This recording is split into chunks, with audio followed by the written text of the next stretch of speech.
Olá, minha amiga, meu amigo, hora do nosso encontro nesta terça-feira, 26 de agosto. Em 1978, eu havia ido à Alemanha para cobrir uma visita do presidente Geisel pelo Jornal do Brasil, e na volta passei em Roma e fui à Praça de São Pedro e vi o Papa João Paulo I, que havia assumido no dia 26 de agosto. Depois disso, ele viveu 33 dias. Foi um Papa muito breve. E desandou uma série de suposições sobre a morte dele, essas lendas. Depois veio João Paulo II. Lembre-se de se inscrever e, ao final, de deixar o gostei ou não gostei. Vamos, então, à conversa de hoje.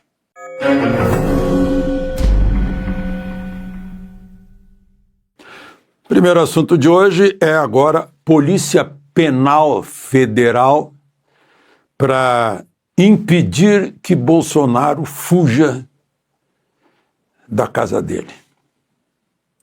Parece piada, mas não é. O Lindbergh Farias pediu, foi lá, o Procurador-Geral da República, Paulo Gonet, achou que devia, sim, e o ministro Moraes mandou. Polícia Penal, que opera no Presídio Federal de Segurança Máxima de Brasília, onde está o Marcola. Dino trouxe Marcola lá de Porto Velho para Brasília para ter mais segurança. Bolsonaro mora num condomínio, numa região chamada geralmente de Jardim Botânico. O condomínio já tem as regras de segurança, mas agora pode estar a paisano ou fardado, com as devidas armas, tá tudo detalhado. A Polícia Penal, pelo jeito, vai estar lá no condomínio, infiltrada no condomínio, para evitar a fuga de Bolsonaro. Ele podia ter ficado nos Estados Unidos, quando evitou entregar a faixa para Lula. Podia ter saído a hora que quisesse. Aí apareceu lá uma minuta de pedido de asilo. Pedir asilo não é crime. Todo mundo tem direito de pedir asilo, né? Tanto que o governo brasileiro dá asilo também para perseguidos políticos, né? Como já deu, e muitos. Deu até para perseguidos pela polícia criminal, né? Para gente que matou um monte de gente lá na Itália, como o Battisti. Mas, enfim, não sei se não vai enfraquecer a guarda do Marcola. Imagina se dá uma fuga do Marcola no momento desse. A responsabilidade, né? Eu acho que Bolsonaro merecia, sim, uma segurança maior, porque, enfim, a casa onde mora a ex-mulher de Bolsonaro, mãe de 3 filhos dele, e os seus ex-sogros, foi invadida por bandidos em Resende, né?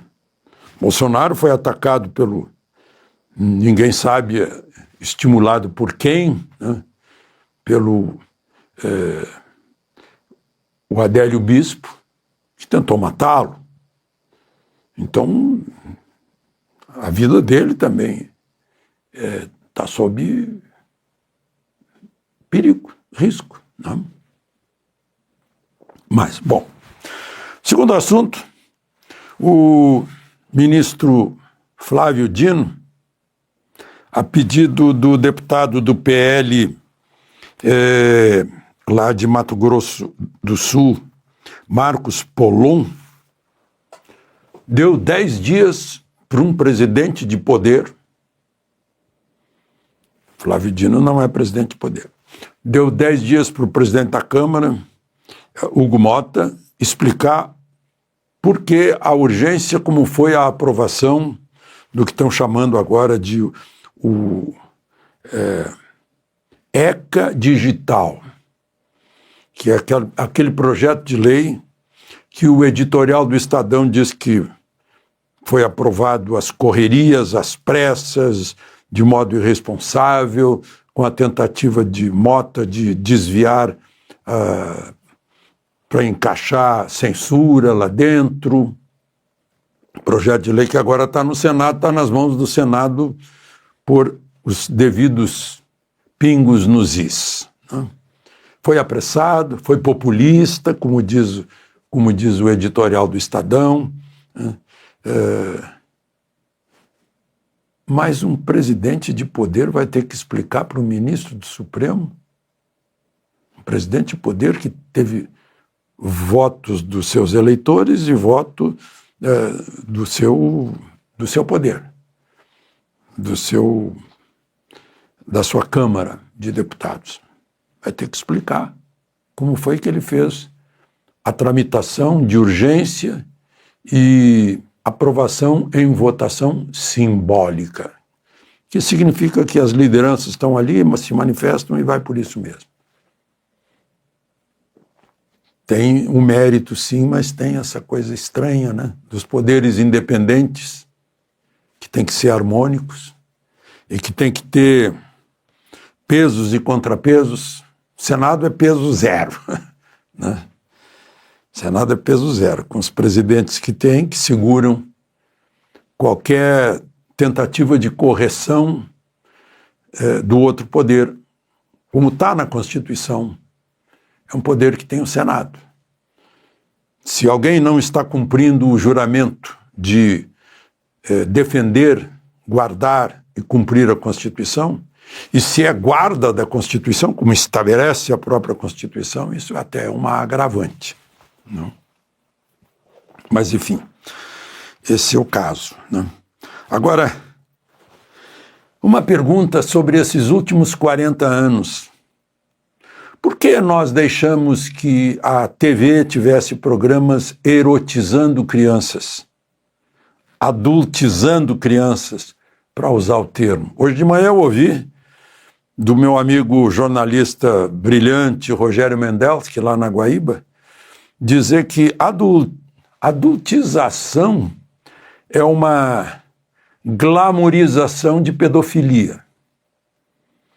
No meu artigo que está saindo nos jornais desta quarta-feira, eu falo em eufemismo para pedofilia. Ficamos assistindo. Quando a Damares denunciou, a gente ficou assistindo.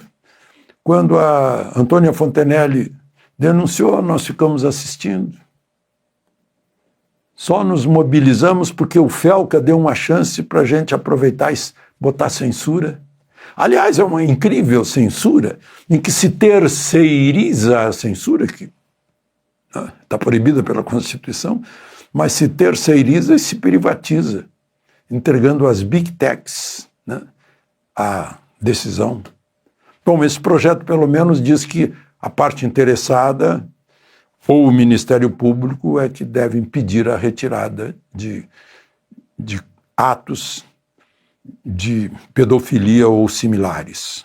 Né? Mas, enfim, fica estranho. Eu fico pensando, né, a situação lá do 10 dias para o presidente da Câmara, Hugo Mota, parece assim, digamos, numa escola do ensino fundamental em que o bedel dá 3 dias para o menino devolver ou indenizar a escola pela vidraça que ele quebrou com um chute de uma bola. Bom, e por fim eu queria conversar com vocês sobre essa aliança que está acabando. O Brasil tem um compromisso cultural com o Ocidente. Cultura judaico-cristã, filosofia grega, direito romano.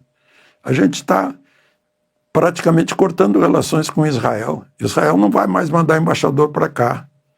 Né? O Brasil não aceitou o embaixador que Israel mandou.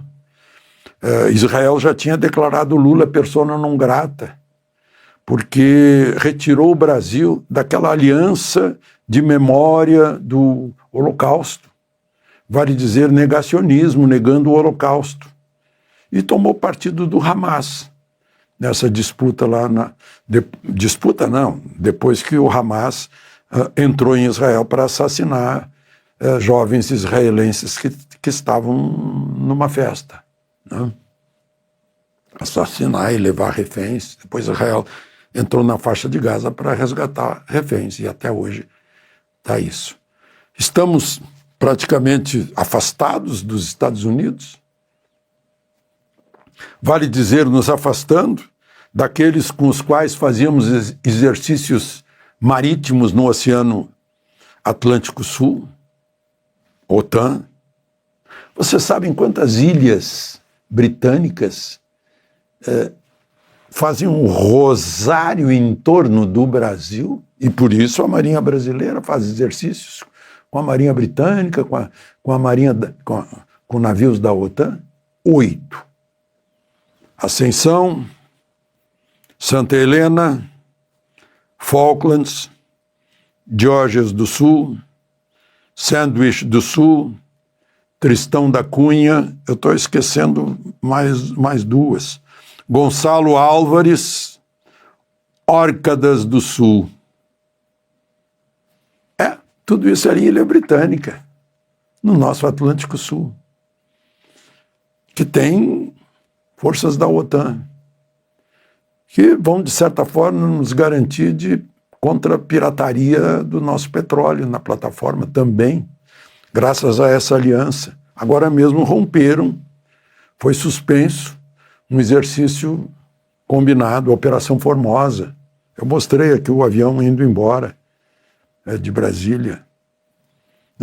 E aí, gente, me dá uma pena, num momento desse. Aparece Lula numa reunião ministerial como foi hoje, todo mundo de chapeuzinho azul, com o seguinte lema, parece que foi escrito pelo conselheiro Acácio: o Brasil é dos brasileiros. O Brasil é dos brasileiros. Imitando Maduro, com aquela milícia que Maduro botou na rua agora. Meu Deus do céu, um exército de Brancaleone. E a gente copia isso numa reunião ministerial de chapeuzinho azul. Os chapeuzinhos azuis de Lula e os chapéus dos Brancaleone da Maduro. Meu Deus.